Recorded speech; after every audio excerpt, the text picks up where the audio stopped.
Welcome to Andhra Prabha. YCP fire brand మంత్రి రోజా మరోసారి నగిరి నుంచి ఎమ్మెల్యేగా బరిలో దిగుతున్న సంగతి తెలిసిందే. అయితే ఈసారి నగిరి టికెట్ రోజాకు దక్కడం లేదని, నియోజకవర్గంలో అంతర్గత పోరు పెరిగిందని కథనాలు వచ్చిన వేళ జగన్ ఎంట్రై వాతావరణాన్ని కూల్ చేసినట్లు చెబుతుంటారు. అయితే ఎన్నికలు సమీపిస్తున్న వేళ నగిరిలో పరిస్థితి ఏమీ మారలేదని, రోజాకు ఇంటి పోరు అలానే ఉందని అంటున్నారు. నగిరిలో మరోసారి గెలిచి హ్యాట్రిక్ కొట్టాలని రోజా కలలు కంటున్నారని చెబుతున్న నేపథ్యంలో స్థానికంగా సరికొత్త సమస్యలు ఆమెను చుట్టుముడుతున్నాయని అంటున్నారు.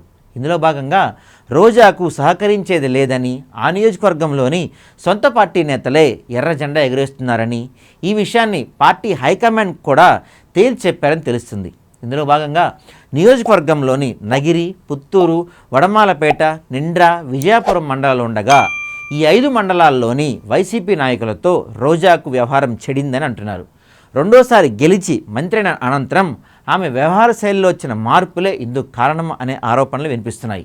ఇదే సమయంలో కలుపుకుపోయే విషయంలో రోజా వెనకబడిపోయారని, తన వెంట ఎవరు వచ్చినా రాకపోయినా ఏమాత్రం పట్టించుకోను అన్న విధంగా ఆమె వ్యవహార శైలి ఉంటుందని, ఎవరు కలిసి వచ్చినా రాకున్నా తన గెలుపు కన్ఫామ్ అనే ధీమా వ్యక్తం చేస్తున్నారు. ఈ అతి విశ్వాసం ఆమెకు దెబ్బ కొట్టొచ్చని అంటున్నారు. మరోపక్క నగిరి నియోజకవర్గంలో తమిళ ప్రజలు ఎక్కువ నివాసం ఉండే ప్రాంతాల్లో రోజా భర్త సెల్వమణి వారిని ఆకర్షించే ప్రయత్నం చేస్తున్నా అనుకున్నంత స్పందన రావడం లేదనే మాటలు వినిపిస్తున్నాయి. ఈ నేపథ్యంలో రోజా కాస్త సందిగ్ధంలో పడ్డారని, పోలింగ్ దగ్గర పడుతున్న కొద్దీ ఆమెలో ఒత్తిడి పెరుగుతుందని చెప్తున్నారు. ఈ నేపథ్యంలో రోజా కాస్త తగ్గారని, కలుపుకుపోవాలనే కృతనిశ్చయానికి వచ్చారని, ఎన్నికల ప్రచారానికి దూరంగా ఉంటున్న వైసీపీ స్థానిక రెబల్ నాయకులతో రాజీ ప్రయత్నాలు ప్రారంభించారని అంటున్నారు.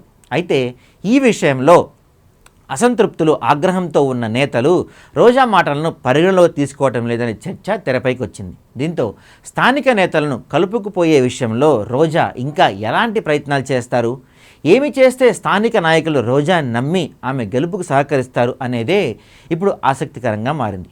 మరి ఈ విషయంలో రోజాను ఒంటరిగా వదిలేస్తారా, లేక అధిష్టానం పెద్దలు కల్పించుకొని కాస్త బుజ్జగింపులు చేసి సర్దుబాటు చేస్తారా అనేది వేచి చూడాలి.